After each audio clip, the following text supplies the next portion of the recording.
18% bakal jemaah haji yang terpilih bagi musim 1447 Hijrah tahun ini memutuskan untuk menangguhkan tawaran mereka atas pelbagai alasan termasuk faktor kesihatan dan keuangan. Menteri di Jabatan Perdana Menteri Hal Ehwal Agama Dr. Zulkifli Hassan berkata peratusan itu bagaimanapun dilihat jauh lebih rendah berbanding tahun lalu yang mencatatkan sebanyak 50% penundaan.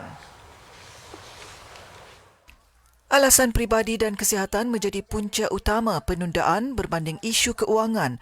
Namun pihak tabung haji TH akan memastikan kekosongan tersebut diisi oleh jemaah lain yang layak.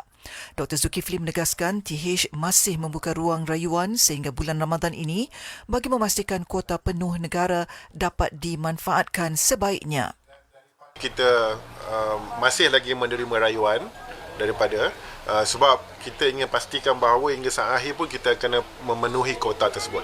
Jadi kita akan pastikan setakat ini untuk mana-mana mereka yang menangguh akan digantikan dengan mereka yang paling layak menurut mengikut peraturan dan garis panduan dia sendiri.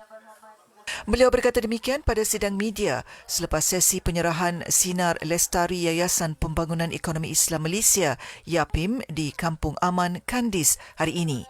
Setakat ini, Malaysia masih menunggu maklum balas Kerajaan Arab Saudi berhubung permohonan kuota tambahan memandangkan kuota semasa kekal pada 31,600 jemaah bagi tahun 2026.